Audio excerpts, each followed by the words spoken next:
Sudah 2 kali, Anwar berdepan gesaan saman Bloomberg selepas dituduh selamatkan Farhaj.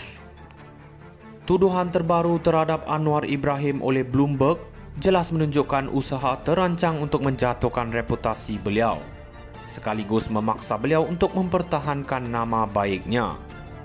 Dalam konteks ini, gesaan agar Anwar mengambil tindakan undang-undang terhadap Bloomberg bukan sahaja wajar tetapi juga perlu untuk mengekan penularan fitnah dan berita palsu yang berpotensi merosakkan integriti kepimpinan negara. Bloomberg yang mengulangi tuduhan lama berkaitan penyalahgunaan kuasa, memetik sumber-sumber yang meragukan dan menimbulkan persoalan mengenai kejujuran dan integriti Anwar.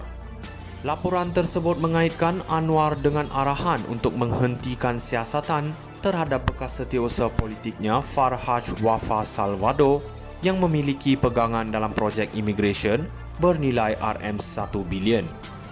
Ini adalah tuduhan serius yang mencabar kredibiliti seorang Perdana Menteri, apatah lagi ketika Anwar sendiri sedang berusaha membuktikan bahawa beliau adalah pemimpin yang bersih dan telus.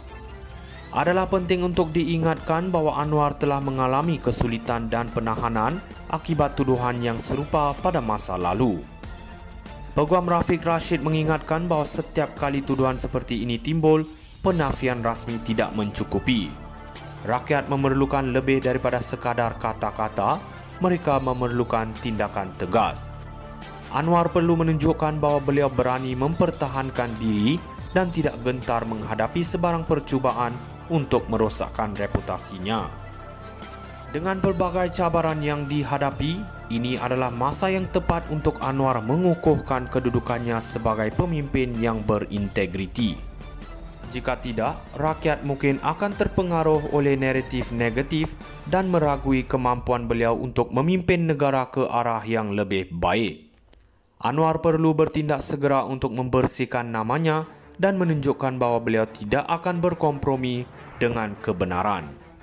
Sudah 2 kali, Anwar berdepan gesaan saman Bloomberg selepas dituduh selamatkan Farhaj. Tuduhan terbaru terhadap Anwar Ibrahim oleh Bloomberg jelas menunjukkan usaha terancang untuk menjatuhkan reputasi beliau, sekaligus memaksa beliau untuk mempertahankan nama baiknya. Dalam konteks ini, gesaan agar Anwar mengambil tindakan undang-undang terhadap Bloomberg bukan sahaja wajar tetapi juga perlu untuk mengekan penularan fitnah dan berita palsu yang berpotensi merosakkan integriti kepimpinan negara. Bloomberg yang mengulangi tuduhan lama berkaitan penyalahgunaan kuasa, memetik sumber-sumber yang meragukan dan menimbulkan persoalan mengenai kejujuran dan integriti Anwar. Laporan tersebut mengaitkan Anwar dengan arahan untuk menghentikan siasatan terhadap bekas setiausaha politiknya Farhaj Wafa Salvado yang memiliki pegangan dalam projek imigresen bernilai RM1 bilion.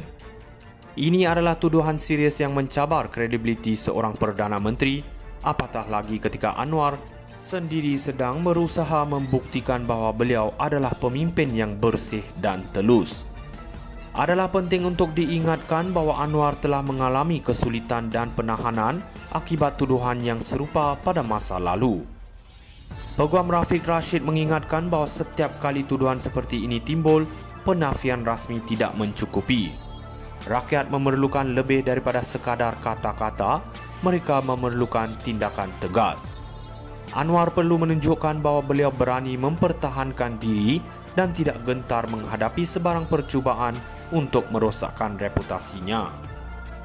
Dengan pelbagai cabaran yang dihadapi, ini adalah masa yang tepat untuk Anwar mengukuhkan kedudukannya sebagai pemimpin yang berintegriti. Jika tidak, rakyat mungkin akan terpengaruh oleh naratif negatif dan meragui kemampuan beliau untuk memimpin negara ke arah yang lebih baik. Anwar perlu bertindak segera untuk membersihkan namanya dan menunjukkan bahawa beliau tidak akan berkompromi dengan kebenaran. Sudah 2 kali, Anwar berdepan gesaan saman Bloomberg selepas dituduh selamatkan Farhaj. Tuduhan terbaru terhadap Anwar Ibrahim oleh Bloomberg jelas menunjukkan usaha terancang untuk menjatuhkan reputasi beliau, sekaligus memaksa beliau untuk mempertahankan nama baiknya. Dalam konteks ini, gesaan agar Anwar mengambil tindakan undang-undang terhadap Bloomberg bukan sahaja wajar tetapi juga perlu untuk mengekang penularan fitnah dan berita palsu yang berpotensi merosakkan integriti kepimpinan negara. Bloomberg yang mengulangi tuduhan lama berkaitan penyalahgunaan kuasa memetik sumber-sumber yang meragukan dan menimbulkan persoalan mengenai kejujuran dan integriti Anwar. Laporan tersebut mengaitkan Anwar dengan arahan untuk menghentikan siasatan terhadap bekas setiausaha politiknya Farhaj Wafa Salvador yang memiliki pegangan dalam projek imigresen bernilai RM1 bilion. Ini adalah tuduhan serius yang mencabar kredibiliti seorang Perdana Menteri, apatah lagi ketika Anwar sendiri sedang berusaha membuktikan bahawa beliau adalah pemimpin yang bersih dan telus. Adalah penting untuk diingatkan bahawa Anwar telah mengalami kesulitan dan penahanan akibat tuduhan yang serupa pada masa lalu. Peguam Rafiq Rashid mengingatkan bahawa setiap kali tuduhan seperti ini timbul, penafian rasmi tidak mencukupi. Rakyat memerlukan lebih daripada sekadar kata-kata, mereka memerlukan tindakan tegas. Anwar perlu menunjukkan bahawa beliau berani mempertahankan diri dan tidak gentar menghadapi sebarang percubaan untuk merosakkan reputasinya. Dengan pelbagai cabaran yang dihadapi, ini adalah masa yang tepat untuk Anwar mengukuhkan kedudukannya sebagai pemimpin yang berintegriti. Jika tidak, rakyat mungkin akan terpengaruh